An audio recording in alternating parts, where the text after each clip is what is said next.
Hi, I'm Matt Deane, Chief Mechanic at Mercedes AMG Petronas Formula One team, and I'm here to answer your questions from the internet. This is F1 Mechanic Support.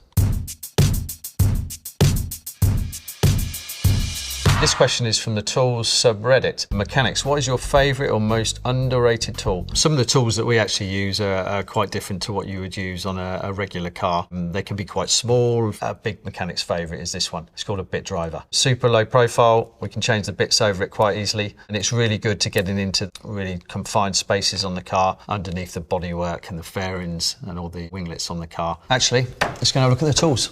So one of the favourite tools of the mechanic is the F1 wheel gun. And this is used to loosen and tighten the wheel nut up itself.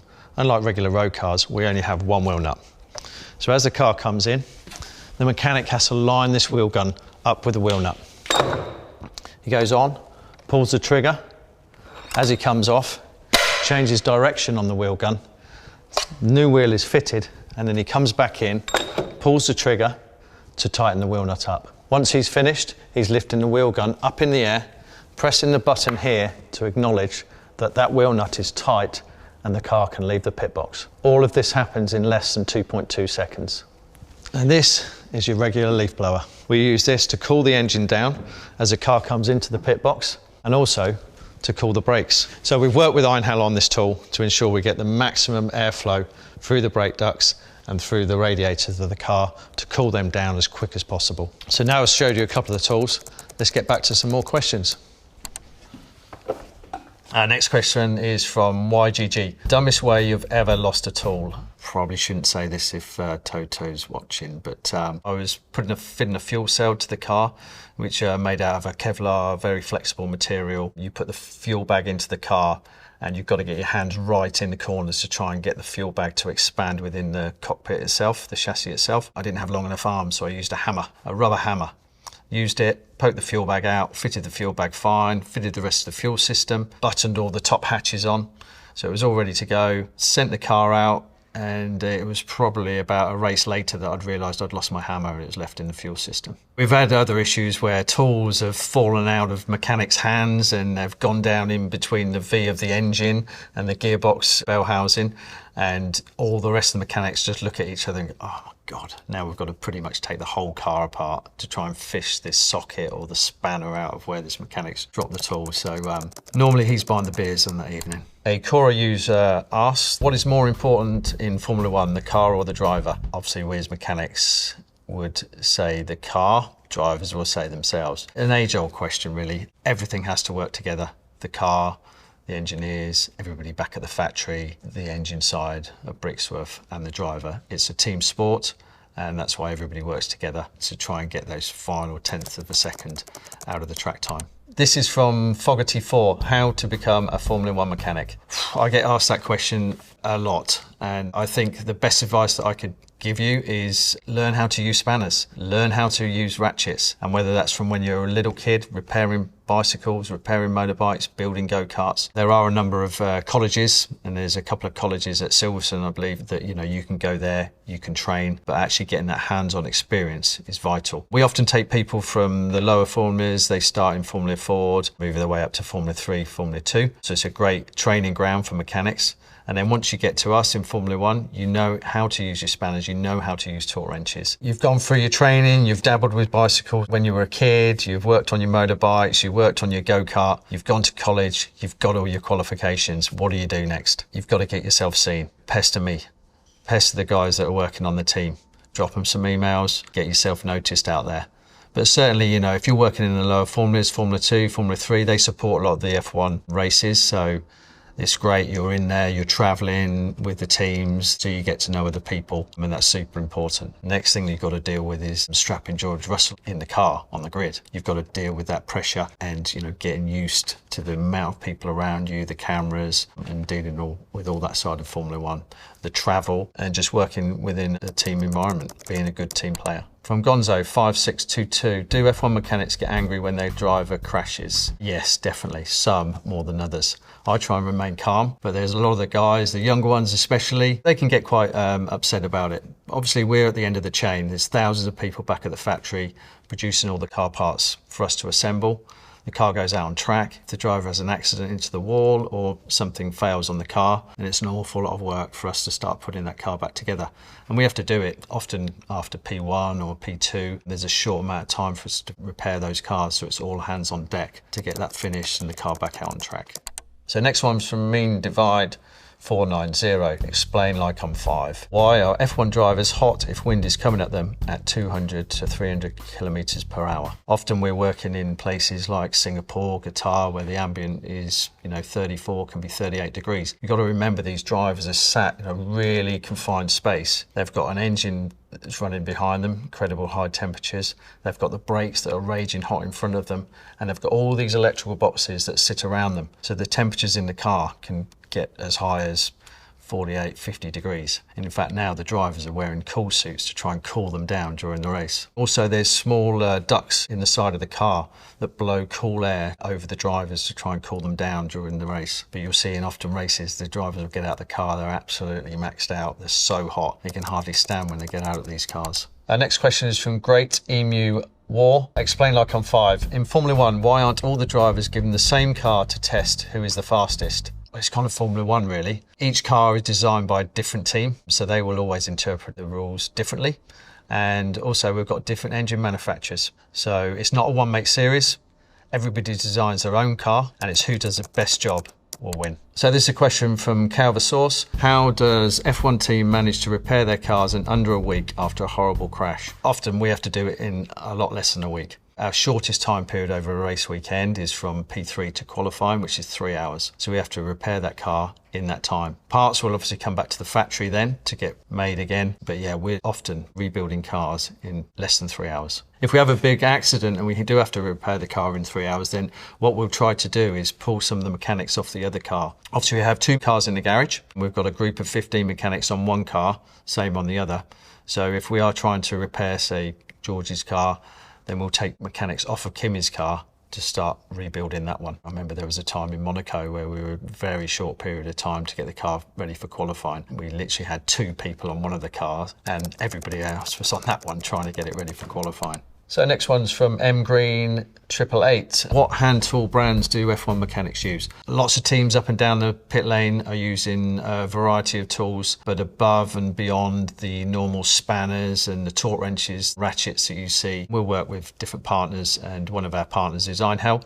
So we use some tools like this. This is great for when the car comes in, it might have a little bit of damage that we need to just trim off, and then use this super fast setting glue to try and fix the car and get it back out on track. We also use Einhell fans that cool the chassis down, and the brakes when the car comes into the pits. So yeah, lots of different types of tools, as well as the normal standard ones that you would use at home in your garage. This question is from Consistent Box 4430. No touching the car rules. The no touching car rules applies to parc fermé and curfew times. So curfew times start on a Wednesday. The car cover goes on the car and we have to be away from the circuit for a certain amount of time, around about 13 hours. And then we'll come back in on the Thursday, we'll work to a certain time, and then we have to be away from the circuit again. This all started back in the day where the support that we got from the factories wasn't quite as good as what it is these days. So we had to do an awful lot of work at the track, and often the guys would be working all night. And then they get to work on the car the next day, they haven't had any sleep. So it's really done for safety reasons. Then the other side of it is the non-work in the parc fermé.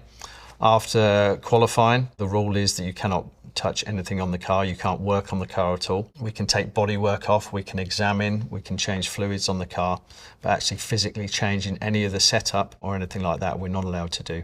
We can do brakes, we can change fluids on the car, but mainly it's just a visual check of everything on the cars. There's another rule, no touching the car. If we get a 5-second or 10-second penalty at a pit stop, for instance. So you may have seen on TV, the car will come into the pit box, it'll stop on the marks, and everybody just stands there not doing anything. Obviously that's really unnerving for the mechanics because they're used to just diving on the car and getting the pit stop done. We have a guy with a big sort of kind of lollipop that goes over the top of the car. He's there with that, counts down. As soon as that's lifted, then the guys dive in and complete the pit stop. This non-touching rule for the pit stops is really so that we can serve our penalty and you don't gain an advantage. You stop on the marks, serve your penalty, and then you do the pit stop. Now this question's from High on Moon. What happens to broken F1 car parts? Well, since the cost cap We try and repurpose all of them. Broken car parts will come back to the factory here. What we then try and do is salvage as much as we can to remake the part again. Often, if parts can't be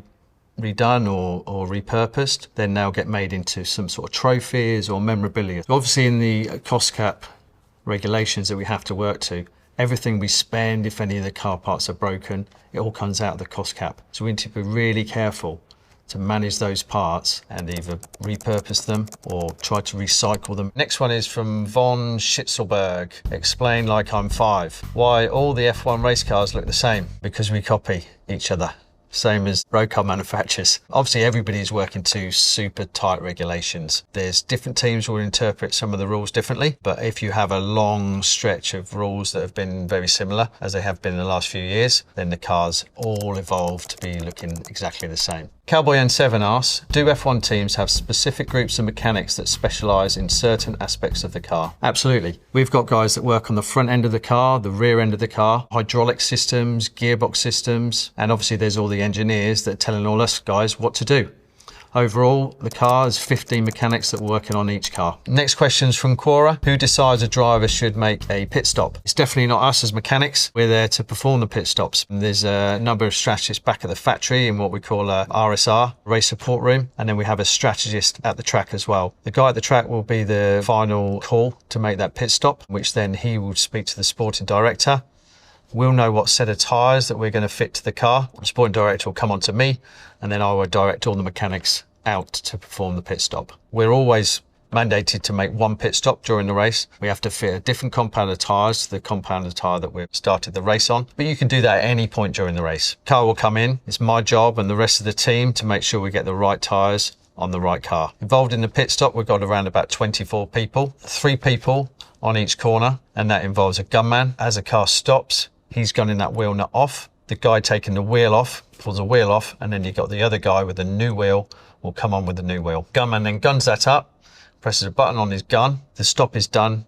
The car drops down, and they will be on his way. We're always trying to do that in around about 2.2 seconds. Some people try and go faster. Our philosophy at Mercedes is we try and make sure every stop is perfect at around about 2.2 seconds. So next question is at TortFearson039. Wait, F1 cars have wings? Yes, and obviously we have to deal with those, quite a lot of them actually. Obviously you've got your front wing, your rear wing, and then we've got these little tiny winglets that are on the brake ducts around the side of the car. For us, they can be really problematic. And believe it or not, there's one department here at the factory that just deals with front and rear wings only. Obviously the wings are there to produce downforce. You're playing with the amount of downforce you want to get on the car, the amount of air pressure going down to make it stick to the track, and also the amount that you want the wings to direct air around the car. It's that fine balance of getting downforce as well as the slipstream of the car going through the air. Next one is from Harvey XO. Do repair costs count towards the cost cap? Unfortunately, they do. If you've got a driver that is not great at keeping the car on the track, or he attracts attention on the track and gets run into a lot, then yes, there will be a considerable amount of cost to the team for that, to repair the cars and make sure the bodywork and everything is renewed and refreshed for the next race. Next question is from Deane. Were F1 garages always this clean? So I'm taking it you're seeing those garages on TV. I've seen pictures 1950s where you've got mechanics smoking in the garages, they're leaning over the cars, fueling the cars up while smoking. Obviously we wouldn't allow that anymore. We all become super OCD, and you look around all the F1 garages, all the F1 headquarters and the operation centres, everything has to be perfect, and that's how we try to portray the garages, how we build the cars. If we make a mistake, then it can affect the race. Obviously, we try and keep the garages as clean as we can, so you know where everything is. You pull the tool drawer out, all the tools have their specific place, so the mechanics can get to those really quickly, especially when they're doing changes on the cars during practice sessions. We've got Toto Wolff walking through the garage. If he sees something, then we need to see it before him. So we make sure everything is perfect, and that goes from when you walk from the back of the garage to the front of the garage. The only time you might see the garages getting a little bit dirty and a little bit of chaos is if we have an accident. Obviously, if they go off into the gravel, the cars will almost disintegrate. The front suspension, the brake ducts all just end up breaking, so they get brought back to the garage on a low loader truck. We wheel it off the truck, and then there's gravel and rubbish everywhere in the garage. So we've got people trying to sweep that up, strip the cars as fast as we can, because then we're going to try and build them. So there is a little bit of chaos, but it's organised chaos. The next question is from Relative Mananoff. An invention from F1 that would be useful in average cars. Well, I think you're seeing that in day-to-day cars now anyway. You've got all the software that goes into the F1 cars, all the sensors. They're in your day-to-day road car anyway. Energy recovery systems that we use in F1. You've got all your hybrid, same as what's going on in your road car. Also, some of the materials that we use, certainly carbon fibre, you're seeing that more and more in road cars, and not only the high-end road cars, it's coming into the standard road cars these days. The next one is from Tunatastic 369. What is the biggest lie, myth about Formula One which grinds your gears when you hear it? Yeah, I heard a great one the other day. It was from a comedian. He turned around and said the front jack man was probably one of the highest paid jobs there is at the moment, because he's only doing 3 seconds of work on a Sunday, which obviously is a lie. What we have is mechanics that work right from a Tuesday before a race. They're working on those cars right up until the Sunday of the race. But for us, yeah, we can make the difference on the Sunday during that pit stop, but we've done all the work before. So practice 1, 2, 3, the cars have come apart multiple times. That's one of those times where, yeah, it's a pretty big myth. Another myth that I've heard is that we have 2 pit stop crews. So George's pit stop crew would service George and Kimmy's crew will service Kimmy. That's not true. We have both sets of mechanics come in to do the pit stop on a Sunday, which is great because you've got both crews working on the same car. It doesn't matter what driver they've been working with up until that time. They all come together, and that's when we can really make a difference between winning or losing a race. That's everything for today. Thanks for watching. Chief Mechanic Support.